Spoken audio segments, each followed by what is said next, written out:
తెలంగాణ రాష్ట్రంలో cable TV ప్రారంభం నుండి గత 30 సంవత్సరాల నుండి సొంత పెట్టుబడితో ప్రారంభించి పెద్ద పరిశ్రమగా ఏర్పాటు చేసుకుని రాష్ట్రంలో ప్రత్యక్షంగా పరోక్షంగా సుమారు 50,000 పైబడి కుటుంబాలను జీవనోపాధిగా మారిందని, కరెంటు పోల్లకు కేబుల్ టీవీ వైర్లు కట్టడం వల్ల ఎలాంటి నష్టం లేకున్నా అదనపు ఆదాయం అంటూ పేద ప్రజలకు వినోదాన్ని దూరం చేసే ప్రజాప్రభుత్వానికి వ్యతిరేకంగా విద్యుత్ శాఖను కొంతమంది అధికారులు చేస్తున్న ప్రయత్నాన్ని ఆలోచించి పోల్ ట్యాక్స్ ను రద్దు చేయించాలని కోరుతూ నియోజకవర్గ ఆపరేటర్లు గురువారం సాయంత్రం ఎమ్మెల్యే సంజయ్ కుమార్ ను కలిసి వినతి పత్రాన్ని అందజేశారు. ఈ సందర్భంగా ప్రతి స్తంభానికి గ్రామ పంచాయతీ పరిధిలో 15 రూపాయలు, మున్సిపాలిటీ పరిధిలో 20 రూపాయలు ప్రతి నెల కరెంటు బిల్లులతో కలిసి వసూలు చేస్తున్నారని, ఇప్పటికే గ్రామాల్లో కేబుల్ ఆపరేటర్లు బిల్లులు భరించలేక కేబుల్ నెట్వర్క్లను మూసివేస్తున్నారని ఆవేదన వ్యక్తం చేశారు.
గవర్నమెంట్ ట్యాక్స్ వేసింది రైలు కట్టినందుకు ఇప్పటికి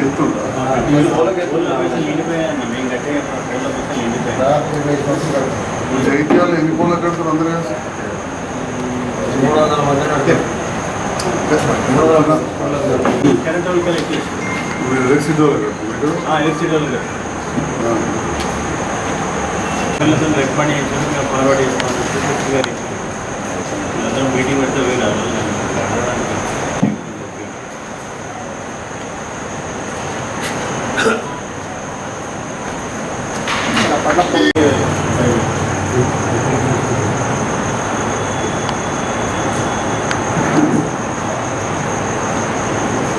మేము జీవనోపాధి కల్పించుకుంటూ మా తరఫున 10 మందికి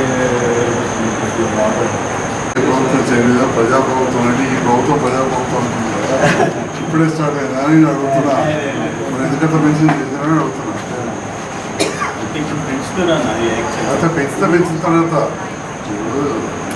రాసినప్పుడు మరి కేబుల్ ఆపరేటర్ ఎన్రోల్ అయిపోయిందంటే మనకు ఆటోమేటిక్గా వాళ్ళ రైట్స్ వచ్చినాయి. ఆపరేటర్ 10 కడుతుంది కదా, ఈ 10 కాదు 20 30 కరెక్ట్ నిర్ధారణ చేసి మనం లెక్క పెడతాం. లెక్కకు రాండి, ఎంక్వైరీ చేస్తాం. ఎంక్వైరీ చేద్దామని చెప్పి జాయింట్లో లెక్క పెడదామని ప్రెషర్ చేస్తాం. ఆపరేటర్ విపరీతంగా ప్రెషర్ చేస్తాం. వాళ్ళకి పోల్ ట్యాక్స్ లేదు, ఏం లేదు సార్. మేము పోల్ ట్యాక్స్ కడుతున్నాము. మళ్ళీ ఇప్పుడు మొన్న మమ్మల్ని తీసుకొని మళ్ళీ ప్రెషర్ వాళ్ళను 10 వైర్లు ఉన్న ఇంటర్నెట్లో ఏం చేస్తలేదు సార్. ఒక్క వైర్ కట్టుకుంటున్న డిష్ ఆపరేటర్ ఇబ్బంది. ఇప్పుడైతే ఇంటర్నెట్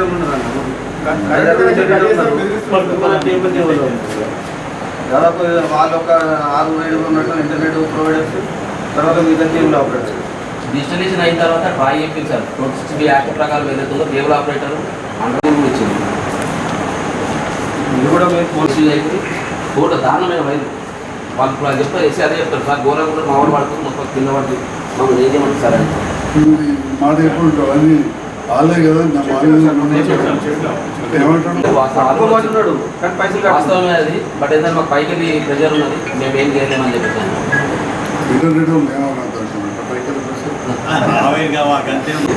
నీటి కట్టుకోండి అని చెప్పి చెప్తున్నాను.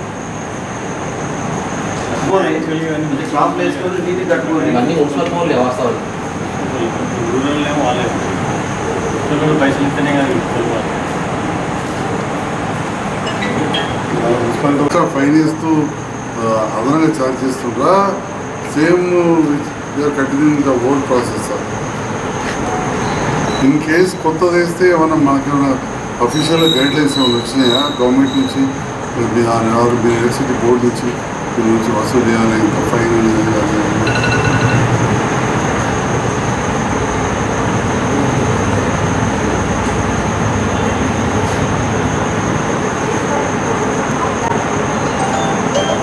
ఏమంటున్నట్టు ఇప్పుడు ఇంటర్నెట్ వాళ్ళు కూడా చాలామంది కడుతున్నారు.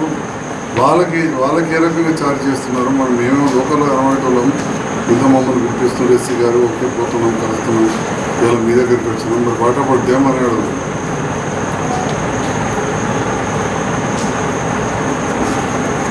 ఎంత ఛార్జ్ చేస్తున్నారు అనేది ఉందా డాటా?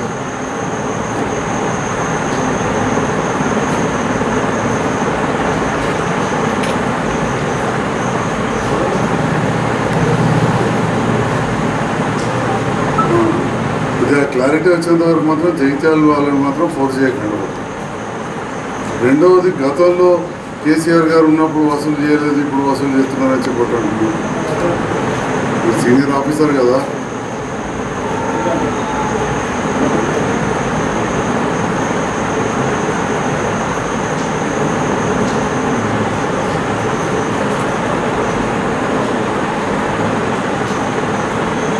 కేబుల్ చేస్తే ఎలా అసలే ఇంటర్నెట్ ఎక్కువ ఉన్నాయి కదా, ఇలాదేముంటుంది ఒక ఏరియాకి ఒకటే వైర్ ఉంటుంది.